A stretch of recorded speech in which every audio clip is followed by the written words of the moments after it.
독도하심으로 저희들 예배 시작하도록 하겠습니다.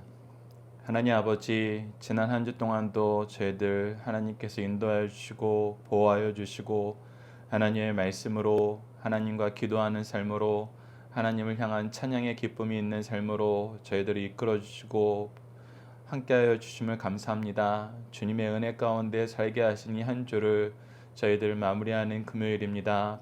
오늘도 저희들에게 주어진 삶의 의무를 더 열심히 수고함으로 열매 맺는 삶을 살 수 있도록 인도하여 주옵고, 이제 주의 전을 나가는 그 날을 사모하며 주님께서 우리에게 주신 은혜와 승리의 기쁜 소식과 또 간구하는 기도의 내용을 가지고 주님 앞에 나아가서 함께 기도하며 함께 즐거움을 나눌 수 있도록 하나님 인도하여 주시옵소서.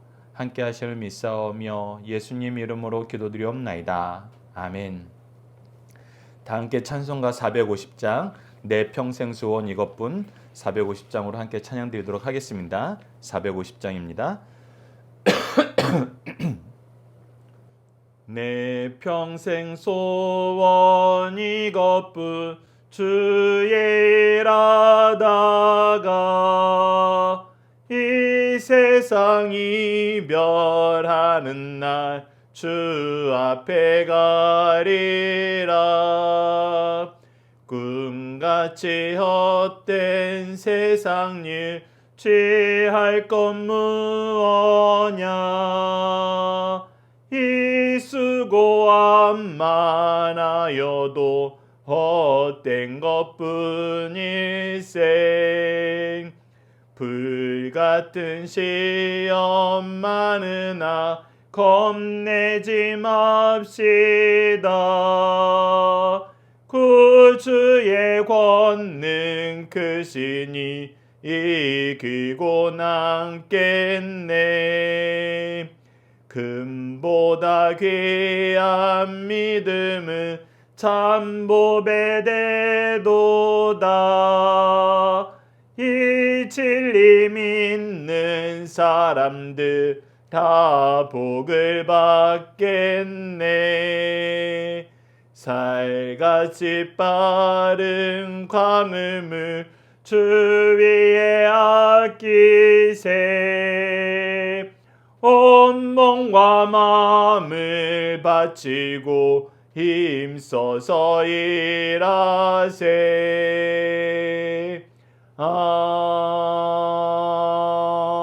아멘. 사도신경을 내용으로 우리의 신앙을 하나님 앞에 정중히 고백하도록 하겠습니다. 나는 전능하신 아버지 하나님 천지의 창조주를 믿습니다.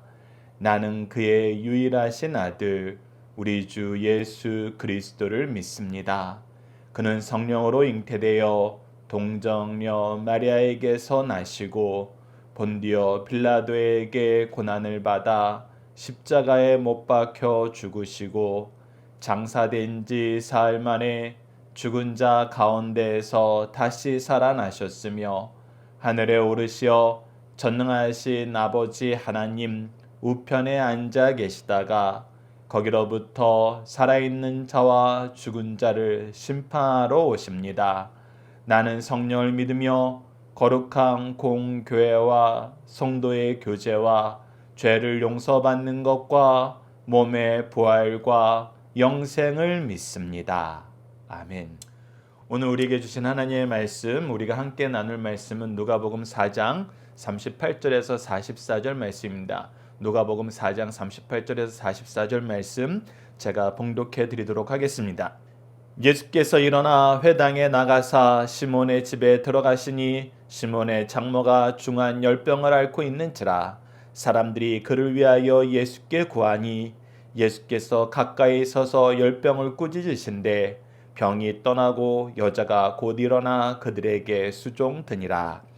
해질 무렵에 사람들이 온갖 병자를 데리고 나오매 예수께서 일일이 그 위에 손을 얹으사 고치시니 여러 사람들에게서 귀신들이 나가며 소리질러 이르되 당신은 하나님의 아들이니이다. 예수께서 꾸짖사 그들이 말함을 허락하지 아니하시니 이는 자기를 그리스도인 줄 알미러라. 날이 밝음에 예수께서 나오사 한적한 곳에 가시니 무리가 찾다가 만나서 자기들에게서 떠나시지 못하게 만류하려 하매 예수께서 이르시되 내가 다른 동네들에서도 하나님의 나라 복음을 전하여야 하리니 나는 이 일을 위하여 보내심을 받았노라 하시고 갈릴리 여러 회당에서 전도하시더라. 아멘. 오늘 말씀을 약한 자를 돌보시는 예수님이란 제목으로 함께 말씀을 나누도록 하겠습니다. 오늘 본문은 크게 세 단락으로 나눠서 볼 겁니다. 첫 번째가 38절에서 39절로 예수님은 어떻게 베드로, 시몬의 장모의 열병을 고치셨나요? 라는 내용입니다. 이 단락의 키워드는 말씀으로, 신적 능력으로, 사랑하심으로 라는 것입니다. 자, 38절을 보시죠. 예수께서 일어나 회당에서 나가사 시몬의 집에 들어가시니, 여기서 시몬은 바로 예수님의 제자인 베드로입니다. 베드로의 장모가 중한 열병을 앓고 있었어요. 그래서 사람들이 그를 위하여 예수님께 치료해달라고 구한 것입니다. 우선 오늘 본문 말씀을 보면 예수님께서 이미 회당에서 열심히 가르치셨어요. 그리고 시몬의 집에 들어갔다는 것은 이제 그곳이 휴식의 장소라는 것입니다. 오늘 본문 말씀을 보면은 예수님께서 원래 하시던 사역을 계속하고 계세요. 회당에서 선포하시고 하나님의 말씀을 가르치시고 연약한 자를 고치셨어요. 그리고 나서 이제 예수님도 육체의 몸을 입고 있으셔서 쉬어야 될 타임이에요. 근데 쉬어야 될 그때에 무슨 일이 있는 거예요? 또 도움을 강구하는 사람들이 있는 거예요. 우리가 이 부분을 현대 사회에서도 좀 주목하여 봐야 됩니다. 우리는 물론 직장 생활 안에서 워라밸이라고 하면서 일과 라이프가 잘 이렇게 균형을 이루어야 된다. 그래서 우리가 되도록이면 야근도 하지 않고 좀 힘든 것도 딱 정해진 그 범위 안에서만 시키고 그 직무를 잘 나누는 것이 사람들이 건강하게 오래 일하는 거다라고 얘기하면서 그것을 어디에까지 끌고 오냐면 가정과 교회까지 끌고 옵니다. 우리가 하나님의 말씀 안에서도 6일간 힘써 일하라. 그러나 안식일은 어떻게 하라? 하나님 앞에 거룩하게 지키라고 얘기해요. 그래서 구분하는 것은 사실 그리스도인들에게 굉장히 중요한 것입니다. 하나님도 창조 때 그렇게 말씀하셨고 사실 그 구분하는 것 중에 가장 먼저 하나님께서 창조 때 가르쳐 주신 게 뭐예요? 날짜로는 안식일을 구분하고 시간으로는 안식일을 구분하고 장소로는 에덴 동산을 구분하고 그 형식으로는 예배로 하나님 앞에 구별하는 것. 그것이 바로 우리가 처음 인생이 창조되었을 때 하나님 앞에서 삶이라는 걸 시작하였을 때 하나님께서 우리에게 가장 먼저 가르쳐 주신 거예요. 그래서 구분하는 건 굉장히 중요합니다. 근데 구분하는 것이 본질이 뭐냐는 거예요. 본질이 뭐냐는 것입니다. 우선 구분하는 거의 첫 번째 본질은 우리가 하나님을 인정하는 것의 구분입니다. 왜 그러느냐? 우리가 하나님의 도우심이 없으면 살 수 없는 존재이기 때문이에요. 하나님의 공급하심 안에서 살아야 되는 존재이기 때문에 우리의 공급하시는 하나님을 인정하고 그분을 의지하는 삶, 그분과 함께하는 삶을 살지 않으면 우리는 살 수 없기 때문에 우선 이것을 구분해야 돼요.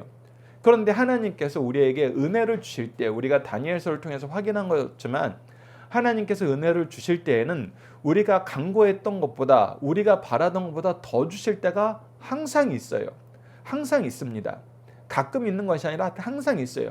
근데 그 더 주신 걸 통해서 우리에게 무엇을 맡기느냐? 사명을 맡기신다는 거예요. 우리도 하나님이 우리를 공급하셨던 것처럼 하나님의 공급하심을 받아 하나님의 형상으로 지음받은 존재로서 공급하는 일을 해라. 그 공급하는 그 영역을 우리가 공급받고 공급하는 그 영역을 하나님 뜻 안에서 경험할 수 있는 장소가 그런 제도가 무엇이냐라고 했을 때 바로 가정과 교회라는 것입니다. 우리의 집과 교회라는 거예요. 예배라는 거예요. 하나님께서는 이것을 가르쳐주기 위해서 가정과 교회를 하나님이 세우신 기관으로 세우셨어요. 그래서 이곳은 하나님이 세우신 거기 때문에 인간이 마음대로 할 수 없습니다. 하나님의 뜻대로 해야 돼요. 근데 이곳에서는 항상 무엇이 있어야 돼요? 내가 하나님께 받은 것으로 공급하는 역사가 있어야 돼요. 근데 그것이 딱 정해져 있지 않아요. 내가 몇 시부터 몇 시까지만 너희들 공급하고 몇 시부터 몇 시까지는 그거 안 한다. 물론 우리가 가정에서 어렸을 때부터 교육 받을 때 시간을 구분하는 거, 방식을 구분하는 거, 장소를 구분하는 거 중요하기 때문에 어머니가 음식을 차리면은 그 음식 시간을 정해놓고 음식 장소를 정해놓고 음식을 먹는 그 문화를 정해놓고 그 아이들한테 가르치는 거 굉장히 중요합니다. 그렇다고 해서 아이가 아프고 아이가 힘들게 일하다가 공부하다가 들어왔는데 엄마가 너 식사 시간 안 지켰으니까 밥 안 줘. 그렇게 하지 못하잖아요. 왜 그러죠? 항상 연약한 사람, 우리에게 맡겨진 그 영혼이 우리 사역의 중심이기 때문이에요. 그래서 내가 규칙을 만들어서 그 규칙 안으로 지도하는 것도 중요하지만 그 규칙을 지키면서 우리가 그것 때문에 너를 돌보지 않을래. 네가 자격이 안 돼서 네가 실수한 거니까 나 안 돌볼래 하는 것은 하나님이 우리에게 가르쳐 주신 방법이 아니고 하나님이 우리에게 행하신 내용이 아니라는 것입니다. 우리가 언약 신약에 대해서도 자주 말씀드리지만 특히 아브라함과 언약을 맺으실 때 하나님께서 어떻게 하세요? 우리가 원래 언약은 쌍방 언약이에요. 내가 이것을 하면은 너도 이것을 해라. 쌍무 언약이라 그래요. 그런데 하나님께서 이 창세기 15장에서 아브라함과 언약을 맺었을 때 아브라함이 믿음으로 하나님께 의롭다 하심을 얻고 증거를 원하는 그런 삶을 살자 뭐 하세요? 이제 언약의 제도를 맺고 언약의 세레모니를 하려고 그러세요. 그래서 동물을 잡아서 반으로 나누고 그 반 사이를 지나가면서 우리가 이 언약의 언약식을 맺었다. 그래서 우리가 한쪽이 이 언약을 어기면은 이 짐승이 반으로 쪼개진 것처럼 우리가 쪼개지는 징벌을 받는 것을 내가 합당하다고 여기겠다. 그 세레모니를 하는데 그 예식을 하는데 정말 희한한 게 뭐냐면 하나님께서 아브라함한테 이 예식을 준비하라 그러세요. 준비하라 그러시고 이제 뭘 하면 되냐면 야 내가 너랑 언약을 절대적으로 지킬 거니까 너도 나에게 순종의 언약을 절대적으로 지켜야 된다 하면서 아브라함과 하나님이 같이 그 언약식에 참석하는 것이 아니라 아브라함은 구경만 하고 하나님만 그 언약식에 참석을 하세요. 그래서 뭘 보여줘요? 야 이게 원래 언약은 쌍무 언약, 양쪽에 같이 지켜야 되는 건데 이것을 편무 언약으로 바뀌었어요. 내가 혼자 온전히 지키겠다. 너는 내 말을 지키지 못할 수 있다.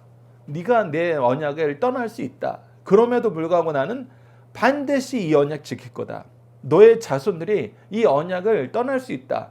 그래도 나는 반드시 이 언약을 지킬 것이다. 하나님이 우리에게 보여주신 사랑과 은혜의 역사는 바로 이거거든요.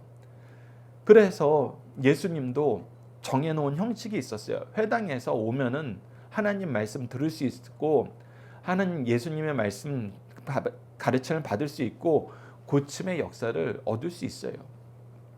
그런데 어떤 거예요? 그곳에 참여하지 못했을 때 그 연약한 사람들 베드로의 장모가 아파서 못 왔어요. 그러자 어떻게 해요? 사람들이 부탁해요. 예수님이 야 그냥 다음 주에 고쳐줄게. 다음 시간에 하자. 이렇게 얘기할 수 있는데 아니에요. 그 자리에서 고쳐주세요. 고쳐줄 때 어떻게 고쳐주세요? 39절 봅시다. 예수께서 가까이 있어서 열병을 꾸짖으시는데 말씀으로 고쳐주세요. 하나님께서 말씀으로 세상을 창조하신 것처럼 창조주의 사랑으로 창조주의 능력으로 이 역사를 하세요. 그래서 이거를 통해서 우리에게 보여주시는 거예요. 예수님은 창조주로 이 땅에 오셔서 하나님이 우리를 얼마나 사랑하시는가를 보여주는 것과 동시에 참 사람으로서 우리가 사랑을 베풀 때는 이렇게 사랑을 베풀라고 하나님의 모습으로서 인간의 모델로서 그 중재자 중보자 되신 모습으로서 우리에게 양쪽의 모습을 다 보여주시는 거예요. 그래서 어떻게 돼요? 열병이 떠나고 병이 떠나고 여자가 곧 일어나 그들에게 수종되니라. 이 39절 말씀 안에서도 우리 목사님들이 언제나 항상 강조하시는 게 있어요. 너희가 은혜를 받았다면 그 은혜로 무엇을 하느냐? 그 받은 은혜로 무엇을 하느냐? 네가 할 수 있는 이 받은 은혜의 풍성함을 가지고 섬기는 일을 해라. 너도 누군가를 돌봐라. 그래서 시몬의 장모, 이 베드로의 장모의 모습이 가장 아름다운 교회의 모습이라는 거예요. 내가 하나님께 은혜를 받았으면 나도 섬기는 사람이 되자. 나도 이 은혜를 나누는 사람이 되자. 나눌 때는 내가 나처럼 은혜 받으려면 너희들이 이렇게 살아야 돼 하면서 내가 권유로 내가 자기의 자랑으로 이 일을 하는 것이 아니라 어떻게 한다? 수종된다. 종의 입장으로 한다. 섬김으로 한다. 빚진 자로서 내가 이 빚을 갚는다는 마음으로 한다. 그래서 은혜의 빚진 자, 이것이 로마서 시작할 때 우리에게 선포하시는 하나님의 말씀이잖아요. 하나님께서 우리에게 가르쳐주는 삶의 태도잖아요. 이것을 베드로의 장모는 우리에게 보여준다는 것입니다. 자, 다시 한번 정리합시다. 하나님은 우리를 위해서 사랑 베푸시는 것을 마다하지 않습니다. 더군다나 질서를 가르치시지만 그 질서 안에서 우리를 판단하려 하지 않으세요. 질서에 참여하지 못한 연약한 사람들 돌보는 사랑하심으로 우리에게 다가오신다는 것입니다. 우리도 가정과 교회에서 이것을 배우고 경험하고 우리도 이처럼 행동해야 돼요. 동시에 이 은혜를 받은 사람들은 어떻게 해요? 내가 은혜의 빚전자로서 섬김으로 나도 은혜를 베푸는 사람이 되어야 된다는 것입니다. 이 내용을 함께 묵상할 말씀을 통해서 좀 더 보도록 하겠습니다. 시편 33편 6절입니다. 여호와의 말씀으로 하늘이 지은 바 되었으니 그 만상이 그의 가운데 기운으로 이루어졌도다. 시편 136편 1절입니다. 여호와께 감사하라. 그는 선하시며 그 인자하심이 영원하미로다. 즉 말씀으로 온 세상을 창조하신 전능하신 하나님이 우리를 향해서는 항상 어떤 마음을 가지고 계시냐? 인자하심이 영원하다. 이 인자하심은 사랑을 얘기하는 거예요. 그 사랑이 영원하다. 그 전능하심이 우리에게 항상 오는 모습은 사랑이더라. 사랑이더라. 우리를 고치시는 사랑, 우리를 징계하시는 사랑, 아버지의 사랑, 우리를 위해서 대신 죽으시는 정말 숭고한 사랑, 이 사랑으로 우리에게 다가오시더라. 여러분 이거 기억하시면서 이제 우리도 은혜 받았으면 어떻게 가라? 사랑으로 가라. 사랑으로 가라. 사랑으로 담을 허물고 내 규정을 허물고 내 한계를 허물어서 더 사랑하라. 그래서 더 사랑은 무엇으로 나타나냐면 더욱 수고하는 걸로 나타나요. 다음 단락에 그 부분이 나타납니다. 두 번째 단락은 40절에서 41절입니다. 이 단락을 예수님은 연약한 자들을 어떻게 대하시나요? 키워드는 연약한 자, 그리스도의 사역, 겸손, 더 많이 수고한다는 것입니다. 자, 40절을 보면 이제 해질 무렵입니다. 해질 무렵. 이제 해가 지면은 이제 고대 사회는 지금처럼 불이 공급이 안 돼요. 이제 쉬는 거예요. 들어가야 돼요. 이제 끝난 거예요. 이제 하루를 정리하는 거예요. 근데 해질 무렵에 어떤 일이 생기느냐? 사람들이 온갖 병자를 데리고 나오매 이제 저녁 먹는 시간도 했는데 이랬는데 이젠 잠잘 시간이에요. 이제 좀 쉬어야 돼요. 근데 그때 또 오는 거예요. 그때 또 오는 거예요. 요즘 말로 하면은 내가 이제 정말 온전히 하루 종일 수고했고 그 저녁 시간 짬 내서 또 그 더 수고했는데 이 정도면 됐지 않은데 또 오는 거예요. 또 오는 거. 여러분들 저희가 부모님이 이제 목회를 하시고 어머니가 약국을 하시는데 저희들도 참 그걸 많이 경험했어요. 저희 어머니 아버지가 라이프 스타일이 4시에서 11시예요. 4시 11시. 그러니까 4시에 새벽 예배를 가시려고 집을 나서세요. 그리고 모든 일을 마무리하는 게 11시예요. 어머니가 약국을 11시까지 여셨어요. 근데 희한하게 11시까지도 손님이 계세요. 요즘하고 달랐어요. 정말 아픈 사람이 시도 때도 없이 왔어요. 그 정도는 정말 현대사회에서 보면은 어마어마한 업무량이거든요. 저희 아버지도 아침에 새벽 예배 드리시고 이제 학교에 강의하러 가시고 또 중간 틈틈이 신방하러 가시고 어머니도 저희 3남매 도시락 다 챙기시고 새벽 예배 끝나고 아침에 전쟁을 치르신 다음에 또 하루 종일 일하세요. 그래서 정말 4-11이에요. 4-11. 4시에서 11시까지 어마어마한 양을 소화하시거든요. 근데 저희 집이 약국하고 붙어 있었어요. 그리고 예전에는 단칸방이었잖아요. 그래서 지금 저희 식구 5식구와 이제 친척들까지 해서 보통 8명이 집에서 지냈는데 정말 많은 시간이 한 방에서 이렇게 나란히 누워 있었어요. 그런데 그 4-11도 기가 막힌데 11시 넘어서도 가끔 누가 약국 문을 두드려요. 급한 거예요. 저희 어머니 아버지 일어나서 나가세요. 때로는 마가 12시 넘어서 1시에도 전화벨이 울려요. 교인들이 필요해서 찾는 거예요. 그래서 여러분 필요해서 찾는데 대단한 일 아니에요. 그냥 속상한 일이 생겼다는 거예요. 힘든 일이 생겼다는 거예요. 때로는 술 취해서 전화하시는 분도 계세요. 나가세요. 나가세요. 제가 지금 부모가 돼보고 사역자가 돼보니까 어떻게 그게 가능했나? 어떻게 그게 가능했나? 정말 신기해요. 근데 우리 믿음의 선조들은 그렇게 살았다는 겁니다. 왜? 예수님이 그렇게 사는 모습을 보여줬으니까. 예수님이 그렇게 사셨어요.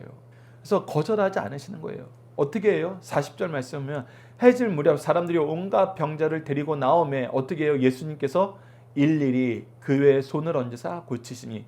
저는 이 말씀이 또 너무나 놀라운 거예요. 앞서 베드로의 장모님을 고칠 때는 어떻게 고치셨어요? 말씀으로 고치셨어요. 그러니까 예수님의 입장에서는 말씀으로 다 나아라 해도 하세요. 하나님의 권위를 가지고 계시니까, 말씀의 능력을 가지고 계시니까. 근데 어떻게 하신 거예요? 일일이 그 위에 손을 얹으시는 거예요. 일일이 한 사람 한 사람의 연약함을 어루만져 주시는 거예요. 왜? 그것이 이 연약한 자의 육체뿐만 아니라 마음과 영혼도 구원할 수 있는 가장 좋은 방법이기 때문에, 여러분들 사람들에게 간신히 도움을 받아서 밤늦게 간신히 찾아온 사람들, 우리가 제가 돈이 많아서 제가 당장 입원시켜 드리겠습니다 해가지고 비서를 불러서 입원시켜 드려 하고 그냥 보내는 거하고, 내가 계속 옆에 있으면서 기도해 주고 말씀으로 위로하고 옆에서 사랑의 얼굴로 그를 대해 주는 거하고, 어느 것이 그 영혼에게 더 유익하겠어요?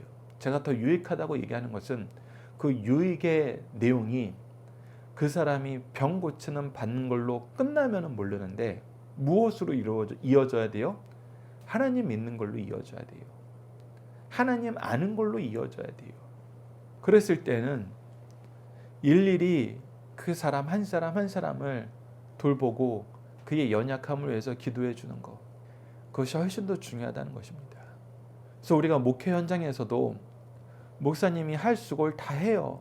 기도도 열심히 하시고 기도도 열심히 하세요. 그런데 꼭 따로 기도받고 싶어서 나오시는 분들이 계세요. 여러분들 그때 대부분의 목사님이 그 평상시에 기도하는 거 잘 듣고 평상시에 말씀하는 거 잘 들으면 다 똑같은데 뭐 또 이렇게 따로 나와서 귀찮게 하나, 이렇게 얘기하시는 분이 한 분도 안 계세요. 저는 그런 목사님을 본 적이 없어요. 따로 나오시면 너무 기뻐하세요. 그리고 더 물어보세요. 어느 부분이 연약하세요? 어떤 걱정이 있으세요? 어떤 염려가 있으세요? 제가 손을 얹고 기도해도 되겠습니까? 안식기도 해주세요. 이것이 예수님이 연약한 사람들을 향해서 보여줬던 모습이기 때문에, 계속해서 41절을 보시죠. 여러 사람에게서 귀신들이 나가며 소리질러 이르되 당신은 하나님의 아들이니이다. 예수께서 꾸짖으다 그들이 말함을 허락하지 아니하시니 이는 자기를 그리스도인 줄 알미로라. 자, 다시 한번 봅시다. 우리가 어제 말씀하고도 연결돼요. 우리가 아는 것과 믿는 것은 다르다 그랬어요. 아는 것은 예수님이 누구신지 아는 거예요. 그런데 믿는 것은 무엇이에요? 예수님과 함께 일하는 거예요. 예수님과 함께 일하는 건 뭐예요? 예수님께서 주기도문을 통해서 가르치셨던 것처럼 하나님 아버지를 우리가 우리의 생명의 기부자, 주권자, 통치자로 인정하고 아버지의 이름을 거룩하게 하고 아버지의 나라가 오게 하고 아버지의 뜻이 이루어지는 일에 내가 쓰임받고 싶어하는 거예요. 그 일을 내가 동참하는 거예요. 근데 사탄은 그러지 않았어요. 근데 그러지 않는 자들이 사람들을 다른 곳으로 인도해요. 다른 곳으로, 뭐 하는 곳으로? 야, 너희들의 욕구를 충족시킬 뿐으로 이 예수를 이용해. 앞서 사탄이 예수님을 시험했던 것과 똑같아요. 너희들 하나님 말씀으로 살지 마. 세상 필요를 채우는 걸로 살아. 하나님을 경배하는 삶을 살지 마. 세상 주권자들을 경배하는 삶을 살아. 하나님께 예배하는 거 중요하지 않아. 그 예배 시간 하나님 시험해. 그러니까 하나님의 말씀, 하나님의 통치, 하나님을 향한 예배를 자꾸 엉뚱한 걸로 바꾸려고 그래요. 사탄들이 하나님 예수님을 인정하는 거는 다 그 맥락이에요. 그 맥락이에요. 그래서 예수님은 잠잠하게 하시는 거예요. 그리고 예수님이 그리스도이심을 받아들일 수 있도록 예수님은 다시 교육하세요. 백성들을 교육하세요.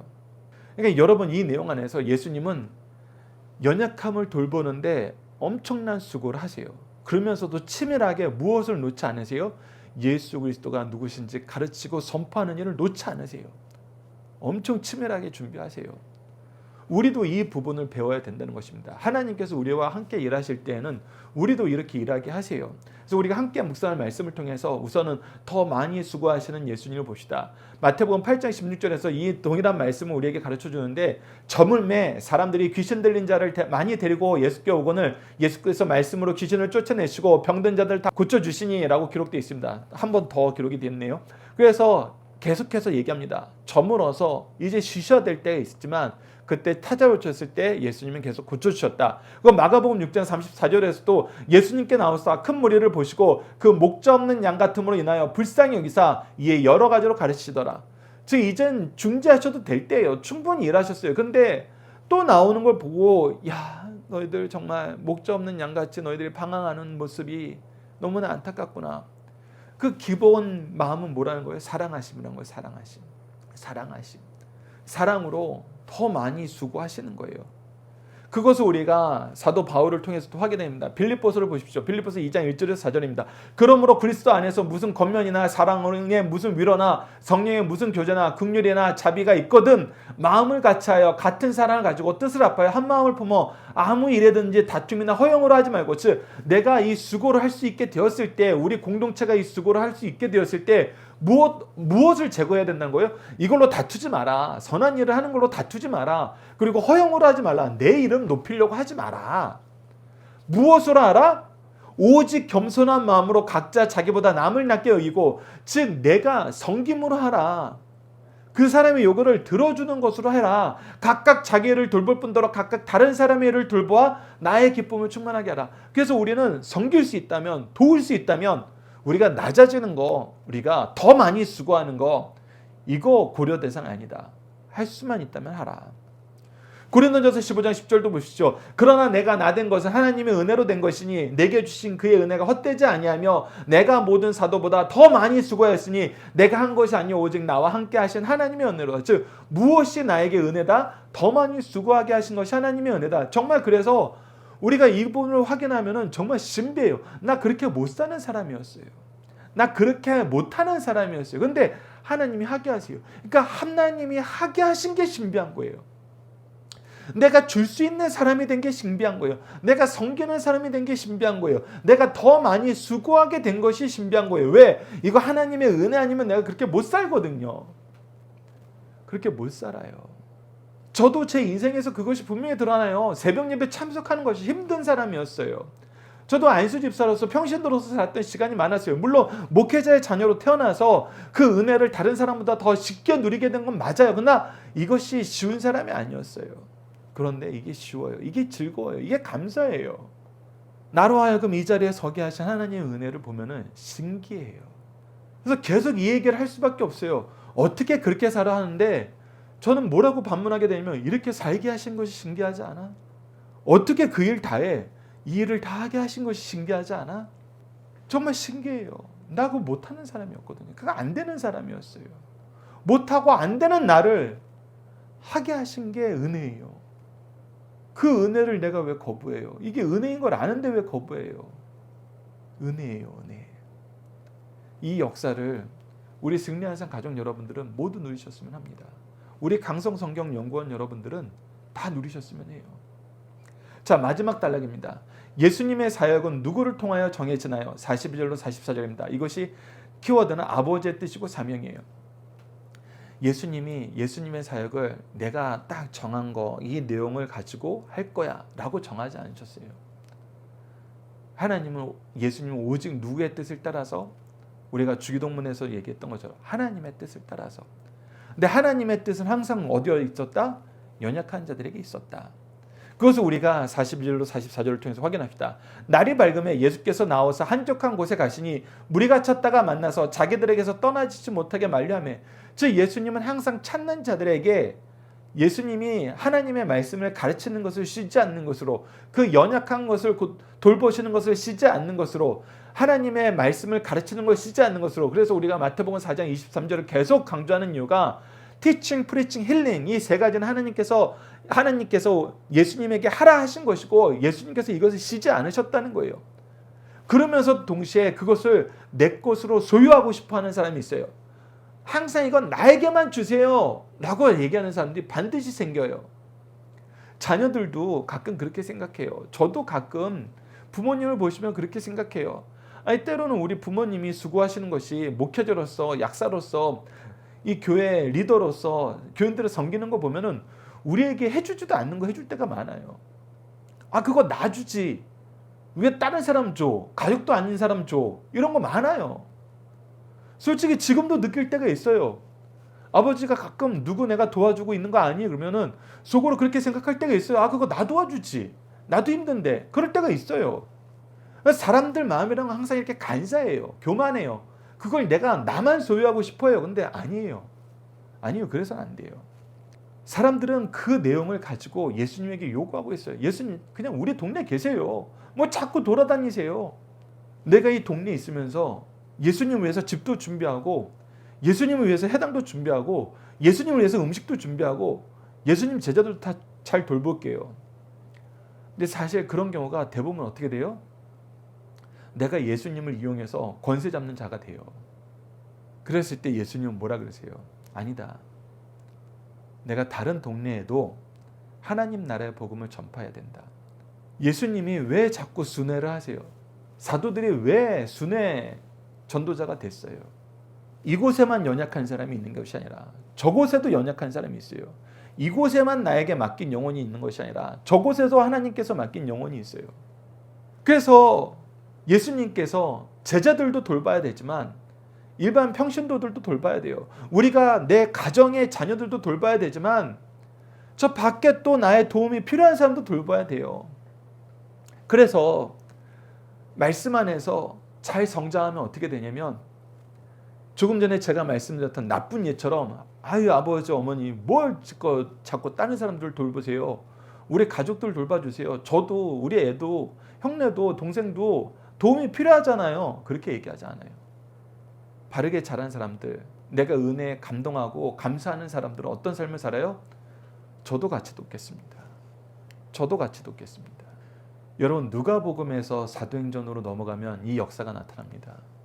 제자들이 자기 앞가림도 못했어요.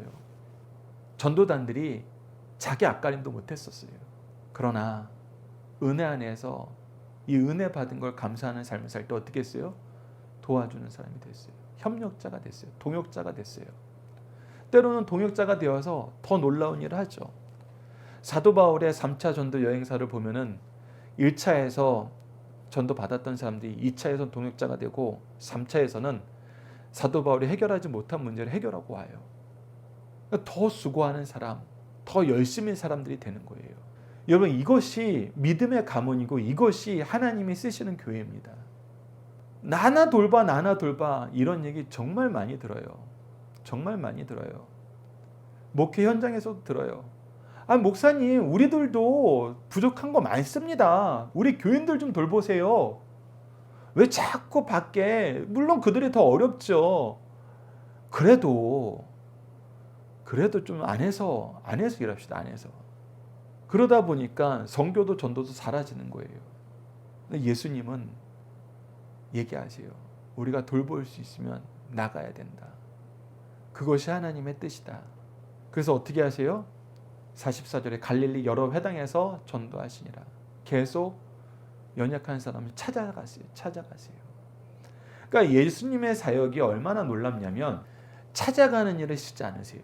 동시에 찾아오는 사람들을 추가로 돌보시는 거예요. 이게 교회입니다. 이게 교회예요. 이게 믿음의 가문이에요. 우리가 만나기로 약속한 그 시간 만나서 그곳에서 우리가 하나님의 말씀을 배우고 섬기는 사역을 해요. 그러나 동시에 우리가 밖으로 나가잖아요. 우리 성도들 보십시오. 주일날은 교회 오고 평일날은 그 누구보다도 열심히 나가서 수고하면서도 새벽 예배 나오고 수요예배 나오고 금요기도에 나와요. 사실 어쩔 때는 평신도들이 목회자들보다 이 안에서 돌보는 것과 밖으로 나가는 일을 더 열심히 할 때가 있어요. 부끄럽게 만들 때가 있어요. 그래서 우리 목회자들도 리더들도 이거 기억하셔야 돼요. 우리 대접받으려고 그러지 마세요. 나 높이려고 하지 말고 나 자랑하려고 그러지 말고 나에게 모든 시스템을 맞춰서 내가 일하기 편하게 만들려고 하지 마세요. 예수님 그렇게 안 하셨어요. 철저하게 하나님의 뜻이 우선. 그리고 하나님의 뜻은 항상 어디에 있었다? 연약한 자들에게 있었다. 연약한 자들에게 있었다. 여러분 이거 기억하셔야 됩니다. 그래서 예수님도 계속 강조해서 얘기하십니다. 요한복음 6장 40절을 보면 내 아버지의 뜻은 아들을 보고 믿는 자마다 영생을 얻는 이것이냐. 그래서 무엇을 얘기해요? 아버지의 뜻을 얘기해요. 요한복음 8장 28절에도 이에 예수께서 이르시되 너희가 인자 같은 후에 내가 그인 줄 알고 또 내가 스스로 아무것도 하지 아니하고 오직 아버지께서 가르치신 대로 이런 것들을 말하는 줄 알리라. 그래서 아버지께서 말씀하신 거, 아버지께서 가르치라는 그 일을 얘기하시는 거예요.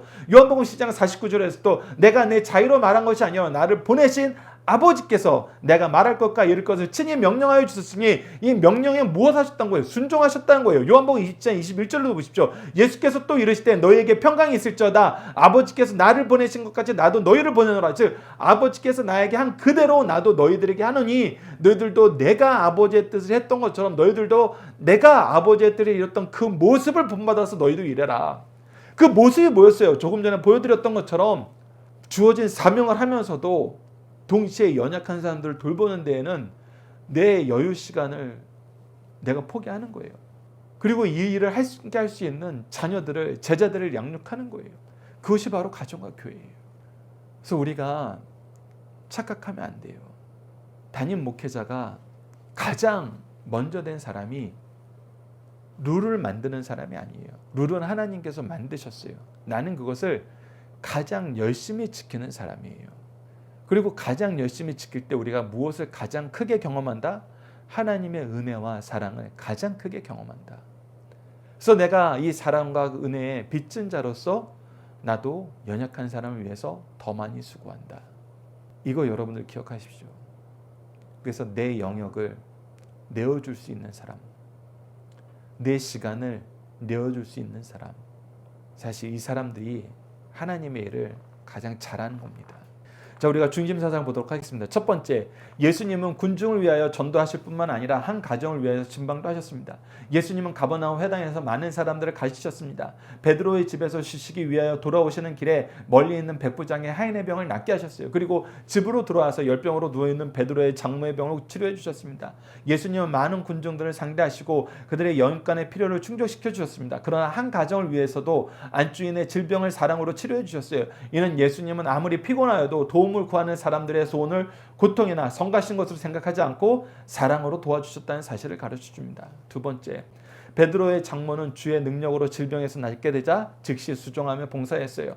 그 여인은 분명히 봉사하기 위해서 치료받은 것으로 생각하였습니다. 이제부터 여인의 유일한 소망은 새롭게 회복된 자신의 건강을 예수님과 이웃에게 봉사하는 데 쓰는 것입니다. 우리도 그리스도께서 주신 시간과 재능과 물질, 지위 등을 어떻게 써야 하는지 잘 생각하셔야 됩니다. 나의 모든 것을 그리스도와 이웃에게 봉사하는 데 쓰는 것이 우리의 유일한 소망이 되어야 할 것임을 강하게 가르쳐 주신 말씀입니다. 마지막 세 번째입니다. 예수님께서는 이 땅에 오신 목적은 가난한 자를 돌보시고 병든 자를 고치는 것이 아니라 하나님 나라의 복음을 전파하시는 것입니다. 현대교회는 각종 선한 일을 열심히 하여 사회의 어두운 면을 밝혀줘야 합니다. 그렇지만 선한 일이 교회의 주업이 아니요 부수적인 일이 되어야 한다는 것입니다. 교회의 주 업무는 복음을 전하는 거예요. 그래서 우리가 무슨 일을 했으니까 말씀 전하는 것은 우리가 생략합시다 이거 아니에요. 그래서 말씀 중심, 예배 중심이라고 계속 얘기하는 거예요. 우리가 어떤 행사하는 것 중요해요. 그러나 본질은 말씀과 예배예요. 우리 생략해서는 안 된다는 거예요. 예수님은 계속 이걸 보여주신다는 거예요. 이는 전도가 필요 없다는 사람들의 입장을 강하게 막아버리는 말씀입니다. 함께 기도하도록 하겠습니다. 사랑과 능력으로 우리를 붙잡아 주시는 하나님, 연약한 우리를 찾아와 주시고 우리가 간구할 때마다 응답하시고 더 많은 은혜와 사랑으로 우리를 회복시켜 주심을 감사합니다. 우리가 은혜의 빚진 자로 주님처럼 하나님의 명령을 따라야 하는데 더 수고하기보다는 더 놀고 싶어하고 더 섬기기보다는 더 섬김 받기를 선호함을 용서해 주소서. 우리도 예수님처럼 사람을 의지하지 않고 오직 하나님을 바라보고 하나님이 기뻐하시는 뜻이라면 하나님을 신뢰하고 의지하고 나아가게 하소서. 세상이 우리를 핍박하고 인정하지 않고 다른 길로 유혹하여도 주님과 함께하는 삶을 기뻐하며 주님의 말씀에 순종하는 삶을 살도록 도와주소서. 예수님 이름으로 기도드립니다. 아멘. 주기도문으로 예배를 마치도록 하겠습니다. 하늘에 계신 우리 아버지, 아버지의 이름을 거룩하게 하시며 아버지의 나라가 오게 하시며 아버지의 뜻이 하늘에서와 같이 땅에서도 이루어지게 하소서. 오늘 우리에게 일용할 양식을 주시고 우리가 우리에게 잘못한 사람을 용서하여 준 것 같이 우리 죄를 용서하여 주시고 우리를 시험에 빠지지 않게 하시고 악에서 구하소서. 나라와 권능과 영광이 영원히 아버지의 것입니다. 아멘. 각자 기도하는 시간 갖겠습니다.